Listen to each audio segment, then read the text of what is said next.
Good morning, good afternoon, and good evening, YouTubers around the nation and around the world. This is Jerry Diamond with How to Get Out of Babylon. Arc date 2015-6-22. 1 week before Shemitah, end of the Hebrew year, calendar year, financial year. So if you haven't given that any thought or given that any preparation, I suggest you do. We discussed on the lunar calendar group today. I asked specifically when is the first day, the day of trumpets, and they read a 5-page, 5-fold flyer that they wrote, and it talks about 2 and 3 witnesses. Everything will be confirmed in the mouth, in the testimony of 2 or 3 witnesses, and they look at it as having 2 and 3 witnesses. When the sun and the moon are in opposition on full moon, etc., and they can tell by the position of the moon in the sky when the first day is. Anyway, so long story short, what the Gregorian, the papal, the Pope, the Antichrist calendar, the Gregorian calendar says is Maunday. Every day we name those, we're naming false gods. Saturday, Sabbath. We worship on Saturnalia Day. That's the correct day. That's the correct Sabbath day. Oh my gosh, that is, that never struck true to me, because nobody on this planet could have followed that day back to creation, especially through the medieval times, and Israel's traveling all over the planet. Anyway, so what I'm just wanted to show where I was at on my fixing up that's where I'm going to have a fire ring, and a friend advised me to have a fire ring out there beyond the camper for winter because of the smoke, and that's fine. So, but this is where thus far I've gotten. I didn't have a chance to make a video yesterday, but or in the last couple days anyway. I didn't do it anyway. So what used to be here, that's all now pretty much leveled. Now there's a couple right there where you see that rubble there. That one was too deep. I busted it up, raked it over to fill in a hole over there. So out of this, there's 2 pieces here that kind of match the 2 on the far end there. I may use them somewhere to just kind of decorate and just kind of a memory. There's one there that's cracked, kind of like the Jacob's Pillar Stone. Just watched that the other night, Stone of Destiny, with Billy Boyd. And there's a couple of monolithic looking ones there, so I don't know, maybe make a little Stonehenge or something, just kind of decorative. All of them are pretty neat. So those came out of the ground, they're all pretty deep, kind of blocky. Almost like there used to be something here, I don't know. So this one here, I may pound that off later, but not, that one there, I'm just going to level it up. It's almost level right now. Chip that little bit off there, not to catch a toe on it. That one I'll probably just hammer down a little bit. That one there's a bunch of little teeny chips there, just take one whack to take them off. And then that one there I'll probably level up, maybe chip off a little bit on the ends. That's about it. This one here looks like it might come out. I haven't smacked it yet very hard. If it does, it'll be big and blocky. I'm betting anything like these, and I may just throw it in with that collection. That one I took some wax on with the pickaxe, and I don't remember it moving. Same with that one and that one. Obviously that one's big. I'll probably leave that. It's not in the pathway. I'm going to have a pathway through here. I need to get all this junk out of here eventually, so I can get the cattle trailer here that's got all the rest of it's got some of my stuff in it I need to sort through. So I need to clear this out so that trailer can come in right here between these trees, probably right to about right here. And if I get my parachute up, my teepee chute, that would be cool.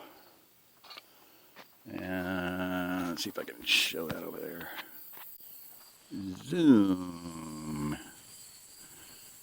That white blob over there next to my coveralls is a small cattle trailer with a bunch of my stuff in it that I've wanted to sort out since I got here, but was prevented, like Daniel, or the angel that came to Daniel. I was prevented by a big, nasty, bad guy.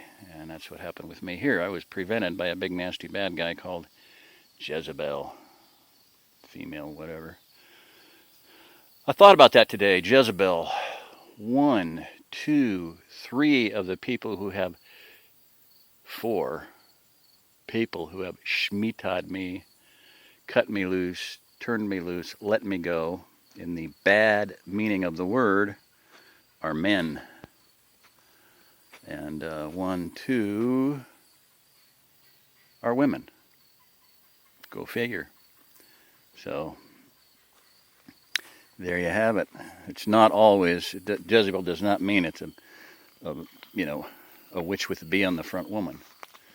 It means someone who is domineering, controlling, overbearing, takes control of other people's property, never apologizes, is never wrong, and can get violent, can buffet you, can strike you with the palm of their hand. What were the 3 things that Jezebel left behind? The skull, the feet, and the palms of her hands. So if someone strikes you with the palm of their hand and their right hand, and they smack you in the left ear real hard about 3 times and say, I hate you, I hate you, I hate you, while they're doing it, they might just be a Jezebel. It's happened to me twice. So that's a pretty sure sign. Taking control of other people's property. Always taking bad counsel. Never taking good counsel. Always giving bad counsel. Never giving good counsel. Don't know the scriptures. They don't apply in their lives. There's a whole host of those that I've just been, it's like by experience. This isn't like I've read about it, and hey, yeah, this is, I read this in page 29, chapter 5 of the blah blah book. No, this is stuff that I have experienced in my life, in my person, on my head, in my ear, practically blowing my eardrum up. So these things happen, and these things are going on. And that spirit, demonic spirit, can work in concert in multiple people's lives at the same time, controlling them together as if it was a conductor in an orchestra. That has happened. That's my personal experience. That's my personal testimony. So beware.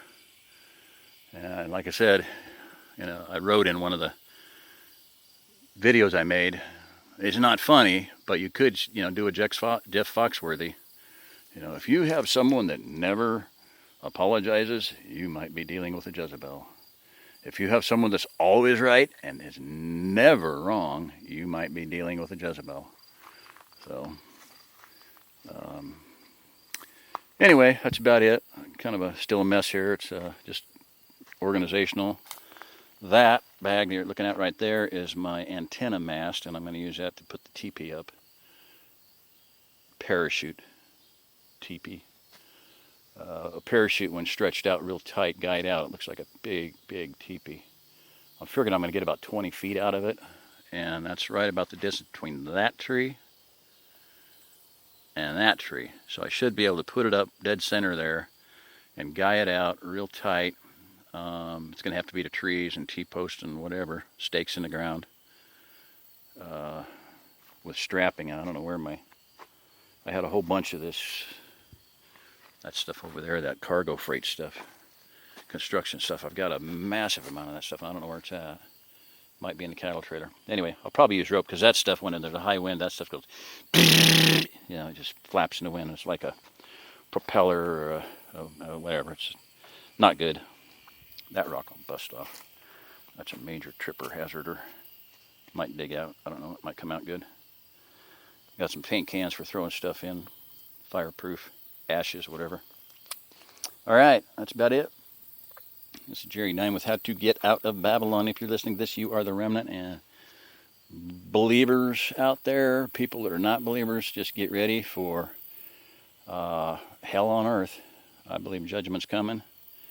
We have desecrated everything holy on this planet in the spiritual world, and we have posed and pissed off every people on the planet, and Hell is coming for breakfast, as they say in Outlaw Josie Wales. Hell is coming for breakfast, ladies. So get ready. Shemitah 1 week from today. Stock market is not going to crash on Shemitah. Oh, that's interesting. Something else might happen, but the stock market ain't going to crash on Sunday. It may have to wait until Monday. So, alrighty. About all the maunderings and wonderings and blatherings I got up my sleeve right now. So, actually, I'm sleeveless, so I don't have nothing up my sleeve. Oh, here we go. See if I can get this. I don't know if you can see that. That's just a shirt somebody gave me to wear, but Faded Glory. Is that not the epitome of truth? We are faded. Where is it? I can't even see it. There we go. That's about right there. Faded Glory. We have faded. Shemitah can mean two things. It can mean uplifting. It can mean collapsing. It can mean let go. Let It Go was the #1 song of 2014 from Frozen. And it can mean let it go. And if you don't let it go, if you don't let go forgiveness, debt, things like that, then you will be let go to judgment. So it can mean, it's quite a word, quite a fascinating word, and I would suggest that you take it seriously, because I'm pretty sure that Almighty God does. When the 2008 stock market fell, it fell 777 points, and that was writing on the wall, people. This is Jerry Diamond with How to Get Out of Babylon. If you're listening to this, please do. Please listen here and listen. If you're listening to this, you are the remnant.